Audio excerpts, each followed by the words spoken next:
आकाशवाणी भोपाल से प्रस्तुत हैं प्रादेशिक समाचार।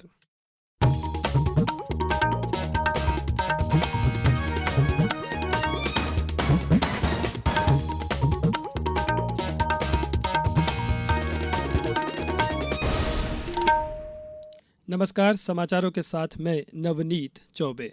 सबसे पहले इस बुलेटिन के मुख्य समाचार। प्रधानमंत्री नरेंद्र मोदी ने ब्रिक्स शिखर सम्मेलन में संगठित होकर आतंकवाद से निपटने को कहा। रीवा में हुआ रीजनल इंडस्ट्री कॉन्क्लेव का आयोजन। मुख्यमंत्री ने कहा, रीवा में बनाएंगे multi modal logistic park. Budhni और विजयपुर विधानसभा सीट पर नामांकन भरने का सिलसिला जारी।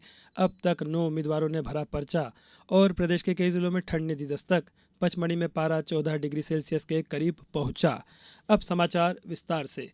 प्रधानमंत्री नरेंद्र मोदी ने ब्रिक्स के सदस्य देशों से कहा है कि वे संगठित होकर सहयोग के साथ आतंकवाद और आतंकी गतिविधियों को धन उपलब्ध कराने वालों के साथ सख्ती से निपटे। उन्होंने कहा कि इस गंभीर मुद्दे पर दोहरे मानदंडों के लिए कोई गुंजाइश नहीं है। कजान में 16वें ब्रिक्स शिखर सम्मेलन को संबोधित करते हुए श्री मोदी ने कहा कि युवाओं को कट्टर बनाने वाली ताकतों को रोकने के लिए सक्रियता से काम करना होगा। उन्होंने संयुक्त राष्ट्र में विचाराधीन अंतर्राष्ट्रीय आतंकवाद पर व्यापक समझौते के मुद्दे पर काम करने का आह्वान किया।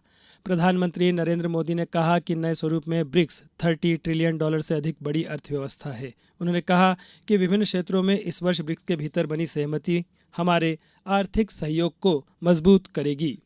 हमारे आर्थिक सहयोग को बढ़ाने में ब्रिक्स बिजनेस काउंसिल और ब्रिक्स विमेन बिजनेस अलायंस की विशेष भूमिका रही है।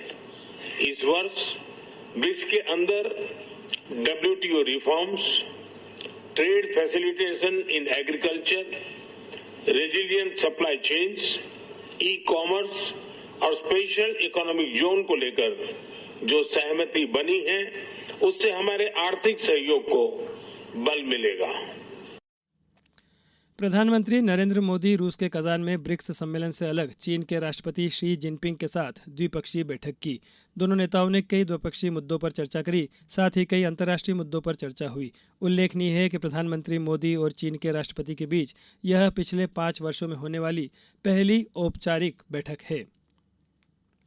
रीवा में आज क्षेत्रीय उद्योग सम्मेलन का आयोजन किया गया, जिसमें 4000 से अधिक उद्योगपतियों ने शिरकत की। सम्मेलन में मुख्यमंत्री डॉक्टर मोहन यादव ने कहा कि रीवा में मल्टी मॉडल लॉजिस्टिक पार्क बनाया जाएगा।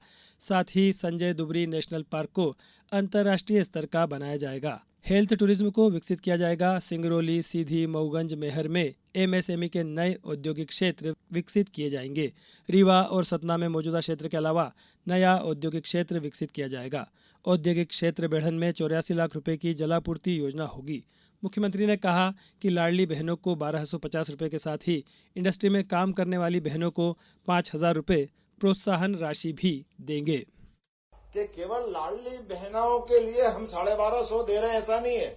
लाडली बहनों को आगे आकर के वो हमारी इंडस्ट्री में काम करे, तो इंडस्ट्री में 15,000, 10,000, 15,000, 20,000 जैसे वो काम करेगी, उसमें प्रति बहन को 5,000 रुपये का हम उनको अपना एक तरह से प्रोत्साहन देंगे, ताकि वो काम करें। हमारा प्रयास है कि मेहनत के आधार पर जो जहां तक आगे जा सकता है, प्रत्येक व्यक्ति को रोजगार के अवसर उपलब्ध कराना, ये हमारी सरकार की प्रतिबद्धता भी है और ये घोषित हमारा संकल्प भी है। कॉन्क्लेव में कई उद्योग समूहों से निवेश के प्रस्ताव प्राप्त हुए। इसमें पतंजलि ग्रुप का 1000 करोड़ विंध्य क्षेत्र में निवेश करने का प्रस्ताव शामिल है, जिससे किसानों को लाभ होगा। मुख्यमंत्री डॉक्टर मोहन यादव ने रीवा में रीजनल इंडस्ट्री कॉन्क्लेव में मध्य प्रदेश टूरिज्म बोर्ड के newsletter off beat Madhya Pradesh का विमोचन किया। इस न्यूज़लेटर का उद्देश्य राज्य के पर्यटन स्थलों की व्यापक जानकारी प्रदान करना और राज्य में पर्यटन को बढ़ावा देना है। प्रत्येक 3 माह में प्रकाशित होने वाले इस न्यूज़लेटर में मध्य प्रदेश के ऐतिहासिक, सांस्कृतिक, प्राकृतिक और धार्मिक स्थलों के बारे में जानकारी दी जाएगी। इस न्यूज़लेटर को मध्य प्रदेश पर्यटन की वेबसाइट पर भी अपलोड किया जाएगा। अब समाचारों में वक्त है एक ब्रेक का। ब्रेक के बाद समाचारों में एक बार फिर आपका स्वागत है। प्रधानमंत्री नरेंद्र मोदी रविवार 27 अक्टूबर को आकाशवाणी पर मन की बात कार्यक्रम में देश विदेश के लोगों के साथ अपने विचार साझा करेंगे। यह मासिक रेडियो कार्यक्रम की 115वीं कड़ी होगी। श्रोता टोल फ्री नंबर 1800-117800 पर कार्यक्रम के लिए अपने सुझाव भेज सकते हैं। माई GOV नमो ऐप पर भी सुझाव भेजे जा सकते हैं। सुझाव भेजने की अंतिम तिथि 25 अक्टूबर है। कार्यक्रम का प्रसारण आकाशवाणी और दूरदर्शन के समूचे नेटवर्क पर होगा। कार्यक्रम आकाशवाणी समाचार की वेबसाइट और न्यूज़ ऑन एआईआर ऐप पर भी उपलब्ध रहेगा। आकाशवाणी समाचार, दूरदर्शन समाचार, प्रधानमंत्री कार्यालय तथा सूचना और प्रसारण मंत्रालय के यूट्यूब चैनलों पर भी इसका सीधा प्रसारण किया जाएगा। प्रदेश के 2 विधानसभा निर्वाचन क्षेत्रों में उपनिर्वाचन के लिए नाम निर्देशन पत्र दाखिल करने की प्रक्रिया जारी है। मुख्य निर्वाचन पदाधिकारी श्री सुखवीर सिंह ने बताया कि नाम निर्देशन पत्र दाखिल करने के 5वें दिन बुधवार को श्योपुर जिले की विधानसभा निर्वाचन क्षेत्र क्रमांक 2 विजयपुर में 2 अभ्यर्थियों द्वारा 2 नाम निर्देशन पत्र तथा सीहोर जिले की विधानसभा निर्वाचन क्षेत्र क्रमांक 156 बुधनी में 4 अभ्यर्थियों ने 5 नाम निर्देशन पत्र दाखिल किए हैं। गत 18 अक्टूबर से अब तक दोनों विधानसभा क्षेत्रों में कुल 9 अभ्यर्थी अपने नाम निर्देशन पत्र जमा करा चुके हैं।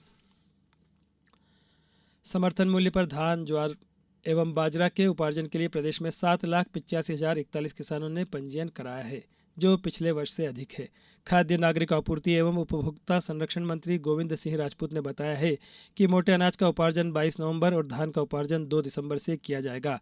किसान पंजीयन में रकबा 14,12,857 हेक्टेयर है।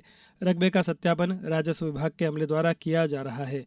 प्रदेश में हुए कुल पंजीयन में मुख्य रूप से जिला बालाघाट में 1,29,373 किसानों ने पंजीयन कराया है। मतदाता शिक्षा और जागरूकता के लिए सर्वोत्तम अभियान चलाने वाले मीडिया संस्थानों को भारत निर्वाचन आयोग नेशनल मीडिया अवार्ड 2024 4 विभिन्न श्रेणियों में प्रदान करेगा। आयोग ने 10 दिसंबर तक संस्थानों से प्रस्ताव आमंत्रित किए हैं। Print media, electronic television media, electronic radio media और ऑनलाइन इंटरनेट एवं सोशल मीडिया श्रेणियों में पृथक पृथक पुरस्कार दिए जाएंगे। वर्ष 2024 में मतदान के प्रति मतदाताओं को जागरूक करने के लिए मीडिया संस्थानों द्वारा किए गए उत्कृष्ट कार्यों और उपलब्धियों को प्रदर्शित करते हुए विभिन्न 4 श्रेणियों में अपने प्रस्ताव भेजने होंगे। इससे संबंधित विस्तृत विवरण www.ceomadhyapradesh.nic.in और www.mpinfo.org पर उपलब्ध है। राज्यपाल मंगूभाई पटेल ने आज सीबीएसई बोर्ड की अंडर 17 राष्ट्रीय उपविजेता गर्ल्स फुटबॉल टीम ने राजभवन में भेंट की। राज्यपाल श्री पटेल ने टीम की कप्तान यति शर्मा के नेतृत्व में सभी सदस्यों से चर्चा कर परिचय प्राप्त कर उनका उत्साहवर्धन किया। राज्यपाल ने कहा कि बेटियों की उपलब्धि पर हम सभी को गर्व है। सीबीएसई बोर्ड की अंडर 17 गर्ल्स फुटबॉल प्रतियोगिता का फाइनल मैच चेन्नई में खेला गया। टूर्नामेंट में भारत की कुल 32 टीमों ने भाग लिया था।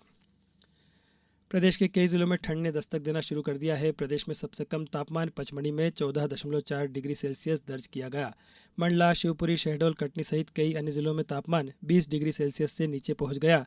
इस बीच साइक्लोनिक सर्कुलेशन सिस्टम की वजह से अभी भी कई जिलों में बारिश का दौर जारी है। अब कुछ समाचार संक्षेप में।